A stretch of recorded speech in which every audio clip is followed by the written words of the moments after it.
lors de son passage sur France Inter pour la promotion de son livre J'ai perdu un bédouin dans Paris, à paraître le 7 octobre, Arthur et Benjamin Duhamel ont eu un échange légèrement musclé au sujet du conflit israélo-palestinien.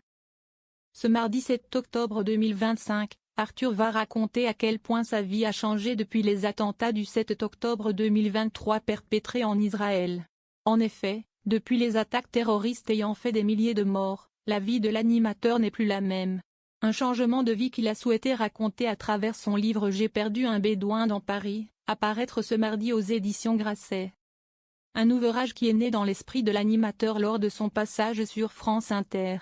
En effet, le compagnon de Maréva Galanté a vu l'idée naître dans sa tête au cours d'une interview avec Sonia De Villers, comme l'a rappelé Benjamin Duhamel, l'animateur qui recevait Arthur le 30 septembre dernier.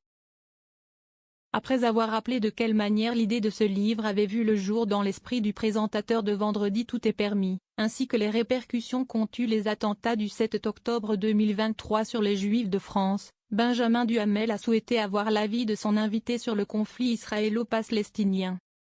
Plus précisément sur la réaction des Français vis-à-vis de ce conflit. Est-ce que vous considérez que l'opinion publique, les Français juifs et non-juifs, ont suffisamment pleuré les dizaines de milliers de victimes civiles à Gaza comme beaucoup ont pleuré, et à raison, les victimes du pogrom du 7 octobre? Est-ce que les propos, les mots, ont été suffisamment forts? Lui a demandé le fils de Nathalie Saint-Cric. Je pense qu'un mort, qu'il soit à Gaza ou à Tel Aviv, c'est un mort de trop, et je pense que celui qui n'est pas bouleversé par les milliers de morts à Gaza n'a pas d'humanité en lui, lui a alors répondu Arthur. Benjamin Duhamel, souhaitant approfondir la question, a renchéri: on a beaucoup entendu, après le 7 octobre, ce fameux oui mais de certains qui tentaient déjà de minorer ou minimiser ce qui se passait le 7 octobre.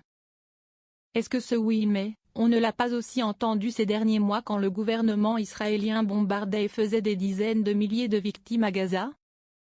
Une nouvelle question, ou plutôt une formulation, qu'Arthur n'a pas appréciée. Cher Benjamin, nous sommes sur une radio qui, depuis le 7 octobre, tous les jours, a rappelé ce qui se passait à Gaza. Parfois de manière partisane, mais c'est la politique, a-t-il rétorqué.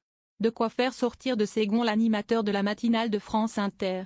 Non, je ne crois pas partisane, non, non.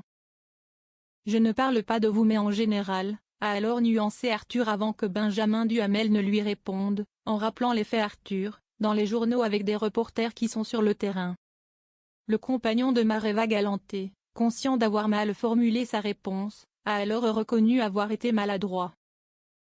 Avant de poursuivre, mais on va dire que si vous faites la balance de toutes les personnalités qui sont venues blâmer Israël et toutes celles qui sont venues défendre Israël, je pense que la balance pèsera du côté de ceux que vous avez reçus en majorité.